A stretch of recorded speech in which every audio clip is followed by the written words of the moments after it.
Hi everyone and welcome to Club 3, Episode 1 of Rolling in the Isles, an FM20 British Isles Journeyman series with me, the United City FM. Welcome along. So who is Club 3, I hear you ask? Well, we are sitting currently on the 20th of October 2024. We've been out of work for about 5 months, having resigned at Connors Quay Nomads at the end of last season, having reached the Welsh Cup final but unfortunately losing to Barry Town in that final. So last day was unfortunate, wasn't it really? But today is a brand new day. I've spent 5 months looking for work. There haven't been a huge amount of jobs that came up really that either they would have me or that I really wanted. I was looking for a championship club in either Scotland or England. Ultimately, we found it. The Scotland route never really materialised at all. No championship clubs changed manager in the summer and through to this point. So I haven't been able to go to Scotland, but I have found a good one in England. And you can see the list in front of me of the available jobs. So if it's a championship side, it's either Derby County or West Brom. And on this particular occasion, it is Derby County. They have approached the United City FM to become their new manager. I'll accept all of this and go through the early stages of going through the club introduction myself and come back to you when I've done that in a second. But just looking at what we've got to work with here. They've given me a wage of £10,500 a week, which is fine with me. A really good hefty wage transfer budget, of £23.5 million, which is good. Wage budget of 525k per week. We'll have to see how that works out in terms of the club finances when we get into the club a little bit more. And what are they expecting? Well, they want us to play entertaining football, develop players using the club's youth system, don't sign anyone over 30, make the most of set pieces, sign players under the age of 23, and some of them are required and some of them are desired. The 5-year plan is work within the wage budget, minimum 2-year contracts for first team players, sign players to sell for profit. So it's exactly as you would expect it to be for a championship side, really. End of current season, top half of the championship. Now that's where the challenge begins, and I'll let you know a little bit more about that in a second. They want us to reach the 4th round of the FA Cup, and then after that point they want us to win promotion to the Premier League in 26-27, and we're currently in 24, so a couple of years to build a club and try and get them into the Premier League. So why is finishing top half of the championship a challenge? Well, currently they're sitting in 23rd place. We'll have a look at greater detail in that in a second, but they're struggling in the relegation zone at the moment. Early days in the season, but they are slightly adrift, and so there's some work to do there. But their pre-season prediction was top half of the table, so something's gone slightly awry with them. We'll have a closer look at that again in a second. But yeah, let's get this job offer negotiated, and I'll come back to you once it's all done. So I've been through the boardroom, and we are now officially in charge of Derby County FC in the Championship in England. So yeah, let's go and have a look around a little bit and see where we're at. So healthy overall balance in the bank of 52 million. That's very good. I wasn't quite expecting it to be that high necessarily, but 23 million in the transfer kitty.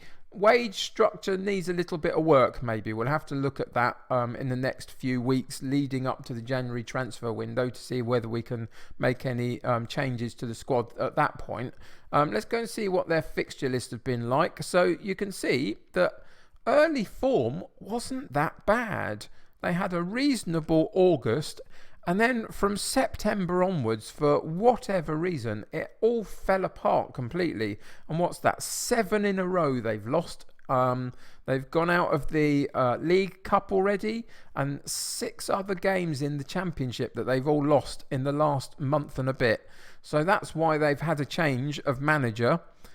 If we come back out and have a look at the table, you can see sitting in 23rd position on 8 points, a little bit adrift of safety just at the moment, and quite a way off of the top half, which is where they expect us to now finish. So we've got a lot of work to do, but there should be a decent side in here. You can see that recent form is just dreadful compared to other teams around us. So we've got to address that straight away. But Yeah, I think there's some room for movement here, some room for growth potentially within Derby County. They're a good sized club. They've got a good budget and an overall balance. And so there's some room to move, I would suggest, in terms of trying to make this a better side moving forward. But for now, we've just got to focus on getting through to January with the squad that we've got, trying to learn our players and who they are and how good they are. So let's go and have a look at the squad immediately. This is the first team squad. You can see it's of a reasonable standard. Who have we got that stands out ability wise? So top player is Paddy McNair, formerly Man United academy prospect, I think. And you can see that at the age of 29, he's reasonably good at quite a lot of stuff without probably excelling at too much. But he's a good all-round midfield player, so we'll be using him in some role, I'm sure. Next down on the list is Adam Daniels, and he's a left-sided winger. He's got some good attributes, good crossing, some reasonable pace, okay acceleration, good determination, flair 17. There's some good stuff to work with him on the left-hand side, so that he's going to be key to us. Next one down on the list is Cardoso, and he is a central defender, and I think, again, he's decent without probably excelling in too much. I think his determination is good. His mentals are very good. His physicals are decent. I'd like one or two improvements in the technical, maybe, if I could have anything. But not too bad. And for 23 years old, reasonable. And I think, will serve us well, I hope. So those are the top sort of 3 or 4. The next one is the goalkeeper, Rakovic. And again, decent, got some good attributes, is all round pretty good and of a reasonable age, so somebody that we can work with over the next couple of seasons. So I think there's a few things to work with here in terms of the potential of the side. Have we got anybody in the potential? Adam Daniels and Cardoso top that list. The next one is Luke McGowan, and he is a 24-year-old right-sided winger. Not quite as good in terms of playing as a wide man, but you can see he's left-footed, so he'll be cutting in, and his long shots are reasonable, and he's got a bit of pace, etc. So, yeah, not too bad. We can improve him, I hope, though. So, overall, I'm quite happy with this squad. If we go and have a look briefly in the development section and see what our youth teams have got going for us. Let's go into the under-18s youth squad. So we've got a couple of high potential players, nobody that's particularly far along at the moment in terms of current potential ability. But if we look at Ibrahim, he's a 16-year-old goalkeeper with a 4.5-star potential. I say that it's reasonable, decent determination. Lots of physical attributes are a bit low, but somebody worth keeping an eye on maybe. Next one on the list, who should we have a look at? Let's have a look at Mike Lees, another 4-star potential. You can see that he's reasonable in terms of crossing. There's good, some pace and lots of acceleration. It's his mentals that need a lot of work in it, I would suggest. So we'll see if we can work on that with him. Next one down the list, Craig Millis, another right-sided winger. And again, plays on the left foot, so he'll be cutting in. So not so much on the crossing abilities, more on the long shots. But there's nothing particularly there other than some reasonably good physicals. His mentals leave a little bit to be desired as well. But there's some room for improvement. So, there's a few in there that we'll have to keep an eye on. But nobody immediately that springs out as being able to move up at this point. Let's see what we've got in the under-23s. The under-23s have got some 2.5-star rated players, but they're all out on loan. So we'll have to wait for them to come back in. Let's have a look at Sean Ellison. So who's he? He's a right-sided player, right-footed, and average, really. Some very good physicals, some fairly poor technicals though, and I think that's the sort of standard that's in our under-23s, but a few again that have got some good potential, so we'll have to keep an eye on some of these as they develop. So that's the squad of players. In terms of the coaching staff, we've got a few famous names in there. The first one being, where is he? Wayne Rooney is on the coaching staff. He's got a lot of work to do, hasn't he, to improve his coaching attributes. Some good mental attributes, but yeah, a bit of work to do. Liam Rosenior is also here. And he's got some reasonably good mental attributes again. Some work to do on the coaching aspect, but something to work with. So there's some up and coming young coaches that we're working with, which is positive. So overall, I'm really happy with what we've got to work with. I think it's going to be a fun challenge. It's going to be a challenge where, in theory, we can attempt to try and get this group into the Premier League, definitely at some point in our tenure here, with still the potential that we could move to another higher side in the Premier League if we prove ourselves, and then go for that ultimate goal, which is the point of the series, which is we get one chance at a European Champions League final. If we reach the Champions League final with any side, it doesn't matter if we win or lose, that game will signify the end of this particular series. So that's what we're aiming for. So Derby will get us an opportunity to move potentially into the Premier League in the next few seasons, hopefully, and then potentially move on again and try and get higher with maybe another side. But for the next few seasons, we are at Derby County, and I'm very happy about it. I think, as I say, finances are good, playing staff is reasonable, we got something to work with. We'll have to figure out formations and tactics after I've had a proper look around the side a little bit. This is just a very simple introduction to the whole setup here. We'll go into much more detail over the coming weeks in the game. We've got a game in 2 days' time against Milton Keynes Dons, and that will be in next episode. We'll come and play that game after I've set up a tactic, etc. So far, I think what they've been doing, we won't be able to see it so far. They've been playing a 4-2-3-1, I believe.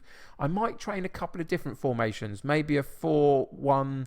Maybe a 4-3-3 with a holding player, and then the 4-2-3-1, and maybe one other just for a little bit of an option, and see what we can get out of this group of players. But until we go and spend some time looking around as to what we've got, it's going to be slightly difficult for me to tell exactly what we're going to do. There's some reasonable average ratings in here, a few 7-point somethings. Last 5 games, even though they've been on a losing streak, there's some players that have been playing quite well. So we're going to be losing Louis Coyle in the early February. He's moving to Minnesota. It's a shame. He's a very decent right-sided fullback. So we're going to have to maybe look for replacements. I'll have to look through the rest of the squad and see why we're allowing him to move. Because, look, he's got some really good ratings, some average ratings there. But he's obviously concerned by the current form of the club and has decided to move. The transfer has already been arranged, so I can't change that. So we'll have to see whether we need to replace him or whether there's somebody already in the squad to do that with. But yeah, that's a shame. He looked really quite decent for the level that we're playing at and what we want to achieve. So that's disappointing. So what else have we got to work with here? We've played 12 games and we've conceded 20 goals, which isn't brilliant. Scored only 13, so we need to get our scoring boots on a little bit. We need to maybe see how we can get the best out of our forward line. In terms of individual players, Archie Brown's the top scorer with 4. That speaks volumes, doesn't it, really? So there's some obvious challenges in this group of players that we're going to have to figure out. But, over time we will. So here's the squad depth page. You can see that Liam Miller is our best striker in terms of what the page is telling me. We've got Paddy McNair, central midfield. He's going to be key for us. Daniels on the right. McCowan on the left. Little bit weak in the right fullback area. Reasonable in the left. Central defence-wise, Camp and Cardozo. Yeah, they look so they're going to be useful to us, and 2 pretty good goalkeepers. So there's something to work with here, definitely. And we'll just see how the sort of the bits of the jigsaw all fit together over time. So what have we got coming up? Well, the first game is against Milton Keynes Dons, as I say, in a couple of days' time. So we'll come back and play that tomorrow. And then we'll probably come and play one of these games, maybe Forest or Middlesbrough, somewhere around there, and see where we're at by that time. By that time, I will have bedded them in properly into how I want to play. And then we'll play another game in the following episode to end the calendar year off before we go into the January transfer window. And then I'll probably come back at the end of January and tell you, show you some of what I've been able to do potentially, and maybe rejigging this squad a little bit. So yeah, we're going to have to get our work boots on a little bit and get a bit messy, I think, here to sort them out a little bit. But I think it's perfectly doable, and I'm absolutely ecstatic to be here. So this is Derby County, and this will be our home for the next few seasons. I hope you approve of the choice. There weren't too many others, to be honest. I mean, West Brom has just come up as a possibility, but I'd already started negotiations with Derby at that point. So I decided to stick with this, and when I got offered this job, I thought I'd take it. And, you know, West Brom, where are they? They're in a couple of places above me anyway, so wouldn't have made too much of a difference in that sense. So yeah, this is it, Derby County. I hope you're going to enjoy the ride with me. Thanks very much for watching. Just a bit of a rambly sort of look round the squad a little bit. I'll come back to in the next episode, and we'll show a few tactics that I've worked on, and we'll play our first game and just, you know, get a real sense of where we're at. But this is just my first opportunity to have a look around myself, really, and check it out. So all in all, pretty happy. So thanks very much for joining me today. Hope you're enjoying the series so far. I hope you're going to enjoy the series as we now move forward with Derby County. If you like this particular episode, click a like on it for me. That helps me get seen by lots of other people, helps me in the YouTube algorithms, which is really important. But until next time, take care of yourselves. I'll see you soon. Bye for now.